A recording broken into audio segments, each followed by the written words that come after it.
Hello and welcome to Study with Sudhir. This is your digital classroom. My name is T.S. Sudhir. I hope all of you are doing well. After a long time, we return back to Mr. William Shakespeare and the Merchant of Venice. There are a few scenes which were left before we covered MOV for the 2019-2020 batch. So, I would kind of try to finish off the three casket scenes. So, today I am going to look at Act 2, Scene 7, the Morocco's casket scene. Okay. Not a very long scene, but nevertheless very significant, and you need to read this in conjunction with the Morocco introduction scene that happens at the beginning of Act 2, which we have already covered. So, do look at that particular explanation and then come to this so that you understand Morocco's character that much better. I will put the link to that particular video in the description box. So, I urge you to have a look at that and then read this, see this, so that you understand Morocco's character better. Okay, now what really happens in this particular scene, Act 2, Scene 7. This is basically the first of the three casket scenes where Morocco, the Prince of Morocco, comes to because he has come to win Portia's hand in marriage, and that's what really happens in this. And what happens when he chooses one of the three caskets, what are the reasons he gives for rejecting two caskets and going in for the third casket, and what does it show about his character. That's essentially the gist of what happens in this particular scene. I am choosing this particular scene to explain because unlike the other scenes between Act 2 Scene 1, that is from Act 2 Scene 2 to Act 2 Scene 6, they are not very significant scenes. This scene, the casket scene, the first of the three casket scenes, definitely very significant. After this we will do the Aragon casket scene and of course the Bassanio casket scene. Okay. Now, we see the Prince of Morocco and Portia entering this particular scene, and before this particular scene comes, Morocco has done basically two things. He has been to the church where he has actually taken an oath, and if you will see this if you have gone through Act 2 Scene 1, where he has taken the oath that he will never love or marry a lady if he fails in this particular attempt. Also, Portia has entertained him to some delicious food. So, now Portia asks her attendants to reveal the caskets to the Prince of Morocco. Now, one of the words that has been used for him is that noble prince.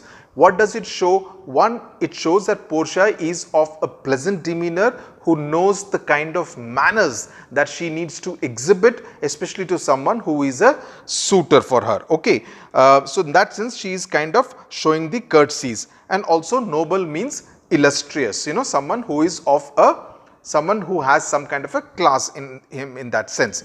Morocco, now he looks at the three caskets and gives the description. Morocco, the first of gold, who this inscription bears, who chooseth me shall gain what many men desire. So, that is written on the gold casket, that whoever will choose me shall gain what many men desire. When you go through what happens later on in the scene, you will realize that this particular line is also a little misleading because it tempts the suitor, in this case Morocco, to make the wrong decision. The second, silver, which this promise carries, who chooseth me shall get as much as he deserve. That whoever chooses this particular casket will get as much as he deserves. Again, a very, very meaningful sentence, and we will I will explain it later in the scene. The third, dull lead. Okay, with warning all as blunt. Who chooseth me must give and hazard all he hath. So, whoever chooses the dull lead will end up having to kind of undertake a major risk, and again we will describe that later in the scene. So, he asks, how do I know which one is the right one and how do I choose the three, right? So, Portia says that her portrait will be inside the casket, and that will reveal whether he has chosen the right casket, and this has been decided by Portia's father, that this will be the way his daughter will get the suitor who she will eventually marry, right? And if he chooses the right one, she will end up marrying that particular person. Now, Portia says the one of them contains my picture, prince, and if you choose that, then I am yours withal. Withal means along with it. Morocco says, some God direct my judgment. So a God believing person. Let me see, I will survey the inscriptions back again. What says this leaden casket? So he starts with the lead casket. Who chooseth me must give and hazard all he hath. Must give for what? For lead, hazard for lead. Okay, now in the earlier this thing, it's been described as a dull lead with warning all as blunt. Basically because lead, unlike gold and silver, does not is not of a bright kind of a texture. So it's something which is a very plain looking and not very pleasant to the eye, right? So that's why he describes it as dull lead, and it's not really worth taking a risk for this kind of a dull metal, right? Now he gives the reasons why he rejects the lead casket. And what are the reasons? The reasons that he gives is that whoever selects it must be prepared to give and risk everything which is written on the casket. And Morocco's argument is that whether anyone would be prepared to risk anything for a piece of dull lead. That's the major argument that he puts forth. And he basically thinks that a person like himself of nobility should not and will not lower himself to consider such a worthless thing like dull lead. Okay, so it basically also shows that he is not a risk taker of any kind. Okay. Then the other point that there is another aspect to the lead which will be described later in this particular scene. So that's as far as the lead thing is concerned. Now let's come to the silver part, right? This casket threatens men that hazard all do it in the hope of fair advantages. Okay. Now as far as the silver thing is concerned, a golden mine stoops not to shows of dross. Shows of dross shows that they are worthless. I will then nor give or hazard aught for lead. What says the silver with her virgin hue? Okay, now virgin hue is basically referring to pure white color, and silver is that kind of a color, right? So he initially believes that he does deserve the silver because he thinks, just like the word silver, the inscription on the silver use the word deserves. Who chooseth me shall get as much as he deserves. So he kind of ponders for a moment and thinks that he is of that stature where he actually deserves Portia. So he thinks that the silver one may be the casket in which Portia's portrait may be there, and therefore that may be well the right kind of choice. He believes that he is good enough for silver, but at the end he kind of gets tempted by the gold casket. Okay, because he reads the inscription that the one who makes a choice of it will be rewarded according to his merits, that is as much as he deserves. And then Morocco thinks about himself, about his own personal worth, about what he thinks of himself, and he believes that they are pretty high, right? And though he is also conscious of the fact that they may not be as high as to deserve Portia, because he believes that Portia's nobility is of a greater stature than that of the Prince of Morocco. But at that point in time, something within him also tells him that he should not kind of degrade or depreciate himself in any manner, that he is really second to none in that sense, right? And if he does so, he may end up losing the chance to win Portia's hand in marriage. So he believes that both he and Portia are alike in rank, in wealth, and also in the kind of nobility and manners, right? So he decides almost on the silver casket, but then he looks at the gold casket. He's not able to make up his mind. He's pretty decided when it came to the lead casket, but when it comes between the silver and the gold, he's a little confused. He says that a rich gem like Portia, someone who is very valuable like Portia, obviously it shows that he thinks the world of Portia. Okay, there are no doubts about that.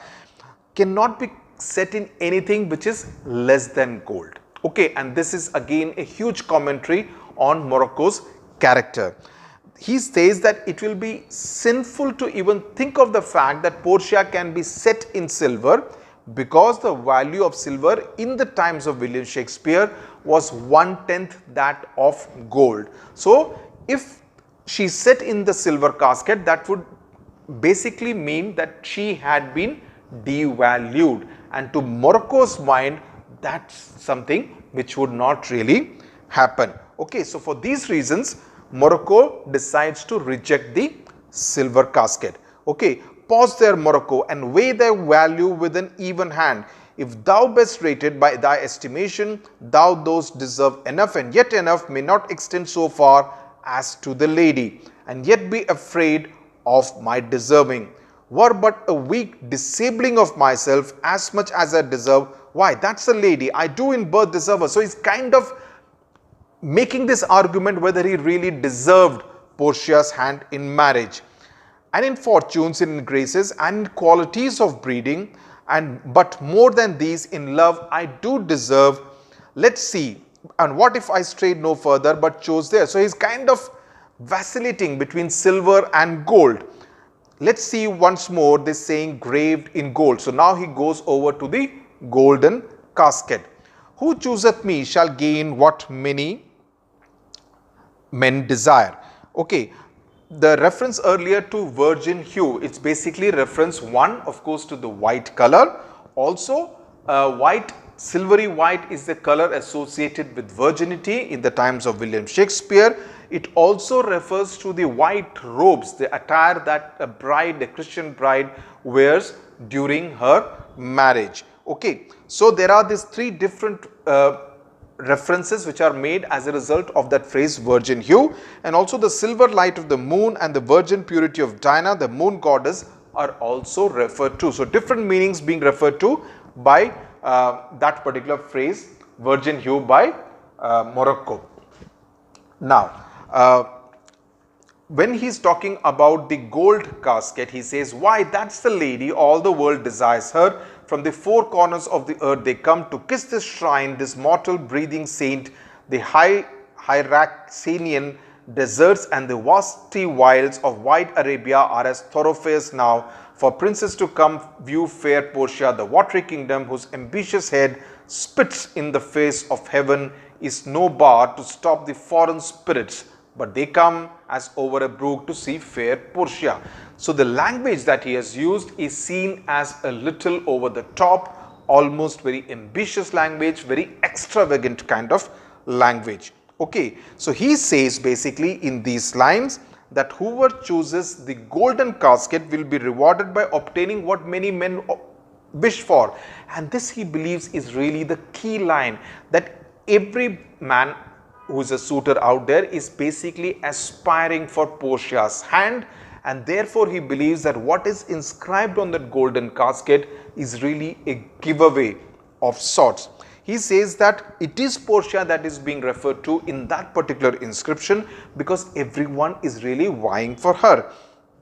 And they come from everywhere. He refers to the deserts, he refers to wild Arabia, he refers to the vasty wilds of white Arabia, the deserts of Persia, and they're all coming there to Belmont to see the lovely Portia.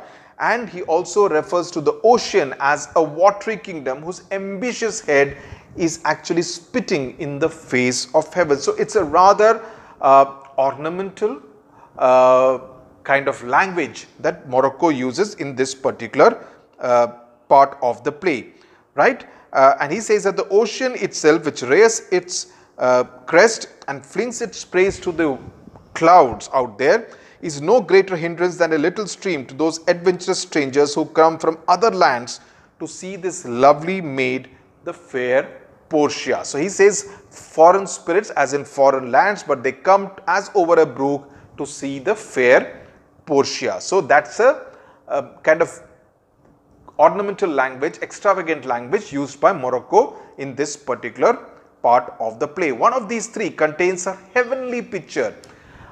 When you're writing your answers and if you're referring to any part of this play, any part of the play comes, if you use these kind of phrases, fair Portia, quote unquote, heavenly picture, quote unquote, it will always make your answers look that much better because you're quoting from the play. It's never a good idea. One student had asked me whether they should remember lines after lines after lines. Please do not waste your time trying to do so. But I always suggest that you learn 2-3 words phrases. Like I mentioned, heavenly picture, fair Portia, right?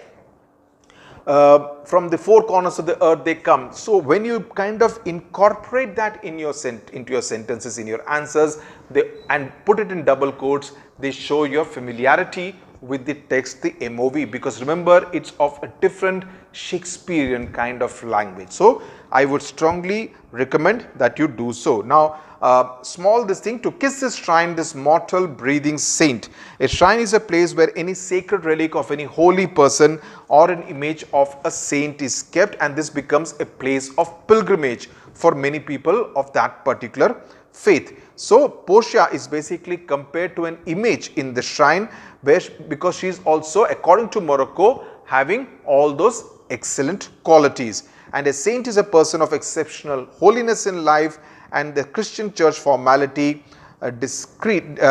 declared such a person as having attained an exalted position, and that's why he's referred to as a saint. And basically he's kind of putting Portia also on the same pedestal. As far as the deserts are concerned, this is a province of the ancient Persian Empire. That's what is the desert region being referred to. Now, let's come to the operative part, when he's actually deciding on which particular casket to choose. Then he comes back to the lead. Now that he has seen all the three inscriptions and he has kind of made his mind clear through loud talking as to what is on his mind, he comes back to the lead casket. He says, "Is like that lead contains her, it were damnation to think so base a thought, it were too gross to rib her cerecloth in the obscure grave." Right? Cerecloth is a wax cloth used in wrapping a body for burial, and that's what used to happen in those times, that there would be a winding sheet which would be used of lead to kind of cover up a dead body before it is kind of lowered into the grave, right? So that was the custom during William Shakespeare's time, to wrap dead cloth in wax cloth and then encase them in lead. So he says lead which is used to kind of do something associated with the dead can never be associated with someone so beautiful and lively like the fair Portia. So he is kind of making that talk between life and death in that sense, right? So he says that it would be not something which would be very appropriate. Now then he comes to silver. Why he does not want to go with silver? Silver, according to Morocco, also it's a sinful thought to imagine that Portia's portrait would be inside the silver casket. He says because the value of silver is 1/10 that of gold during Shakespeare's time. And he says Portia is a valuable precious stone who is only fit to have the most precious gold, and therefore her photograph should be contained in the golden casket. Now here there is a particular phrase which has been used, a coin that bears the figure of an angel stamped in gold, but that insculpted upon, but here an angel in a golden bed lies all within, deliver me the key, here do I choose and thrive as I may. So he says the gold coin that he is being referred to, a coin that bears the figure of a gold. Now there are two meanings for that.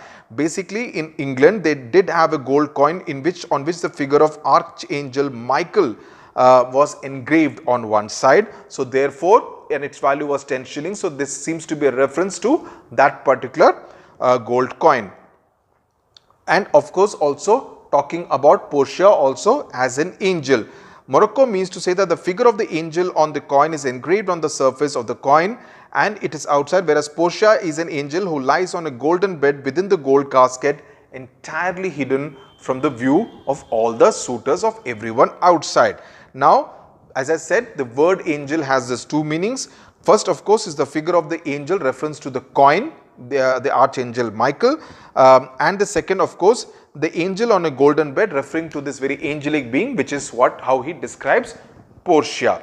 Now, basically, to again sum it up, lead casket, he believes it cannot hold Portia's portrait because it is a very base kind of metal, a very dull lead and associated with the dead, and therefore it cannot hold the portrait of Portia. Silver, as I have said, 10 times less than the value of gold, also cannot contain Portia. and therefore she should be there in the gold casket. But when he opens the gold casket, he sees what? He sees a skull, and it's in its eyeless socket a scroll of writing. Okay, and he immediately reacts, oh hell, what have we here? A carry-on death. A carry-on death basically is a skull. Within those whose empty eye there is a written scroll. I will read the writing. So he reads what is there written on the scroll. All that glisters is not gold. All that glitters is not gold. Often have you heard that told. Many a man has his life hath sold, but my outside to behold. Gilded tombs do worms enfold. Had you been as wise as bold. So it's a reference to his bravery, to his courage. Again, that we read in Act 2, Scene 1, his introduction scene. Young in limbs, in judgment old. Your answer had not been in scroll. Fare you well, your suit is cold. Your suit is cold essentially means that your hopes are dead, your chances are gone. Now you cannot win Portia's hand in marriage. Now basically what it means is that the most brilliant show, all that glitters, what they say, is not gold. So he went by the outward appearance, and we will talk about what exactly it shows about Morocco's character. And whatever looks brilliant may not actually be so in reality. And many times this kind of a warning has been given to people. And for the sake of just gold, many people end up sacrificing their lives. Gold-plated tombs may be erected, but they actually do not have real value. And decay and death are all that they contain, because they may have a gold plated on the tomb, but inside it's basically conveying death and decay of whoever had passed away.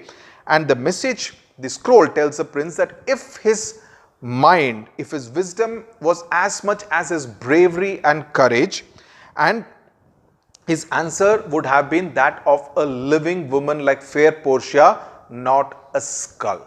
Right? So again the fact, the irony of the fact that the reason for which he had dismissed and rejected dull lead, because it was associated with a grave, a dead body, now comes back to haunt him in the form of a skull. So in that sense, deeply ironic and also a point of humor in this particular play. Right? So he is told to depart because his wooing is over now, that he has to leave. So cold indeed and labor lost, then farewell heat and welcome frost. Portia, adieu, that is saying goodbye to Portia. I have too grieved a heart, that is very sad, to take a tedious leave, thus losers part. And he exits. So in that sense, he kind of does not blame anyone else. He blames himself for having made a wrong judgment. So he's obviously very disappointed. He bids goodbye to the warm-heartedness of the lover and says he must accept the cold comfort. Cold indeed and labor lost. Okay, the cold comfort of the rejected. Right? Portia is almost really a gentle riddance. So that's the first time she kind of reveals her mind after he has gone, saying that good, a happy deliverance, good that he could not choose the right casket. Okay, and she says, draw the curtains go, lest all of his complexion choose me so. Now, complexion is basically a reference both to the color as well as the personality. Okay, it also means his kind of people. Okay, so basically she is punning on the word complexion. One meaning of complexion is the appearance, because the literal meaning of complexion. The second meaning of complexion is his kind of people, his disposition of people, that all men of his physical appearance, that is Prince of Morocco's appearance and mental disposition, she wishes that they should also be equally unlucky, and that's because she knows that another Prince of Aragon will come as a suitor, but she obviously wants to get married to Bassanio. So she believes that these kind of people of this kind of a mental disposition should not be able to make the right choice. So what does the scene essentially reveal about Morocco? It shows him to be a little contemptuous. He goes by the outward appearance. He looks down upon the dull lead casket, shows that for him outer beauty is everything. Okay. It also says a lot about Portia's father, that he had put very intelligently the inscriptions in order to mislead. And later on, as we see in the trial scene, in the court scene in Act 4, Scene 1, Portia seems to have kind of taken after her father of being very, very wise, intelligent, and in that sense very clever in order to test a person's true character, just like she does in the trial scene when she decides to test the character of Bassanio later on in the ring scene as well. Okay. So, Morocco in this entire scene believes that he truly deserved the hand of Portia in marriage, but he goes by the literal meaning of the gold casket. It says that while he is bold and brave and courageous, but he goes entirely by outward appearance. When he rejects the silver casket, he basically exaggerates his own worth. And if he had chosen silver, he would have thought, we would have thought that at least he is aware of his own standing. But when he chooses the gold casket, he also kind of conveys to the viewer and the readers that he has an exaggerated sense of his own worth, right?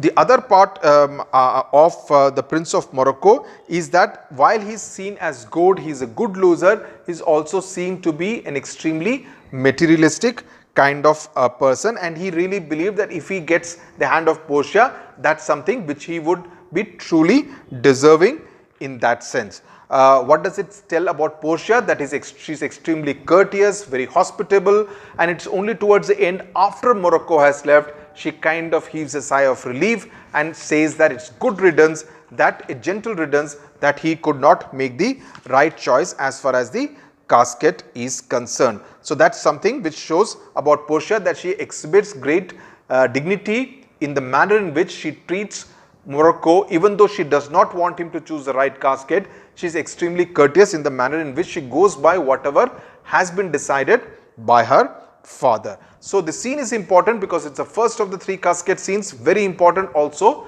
from an examination point of view. We will be doing the Aragon casket scene after this, and also the Bassanio casket scene, because these are the three important casket scenes, and usually one of these three casket scenes always come in the examination. Thank you very much for watching.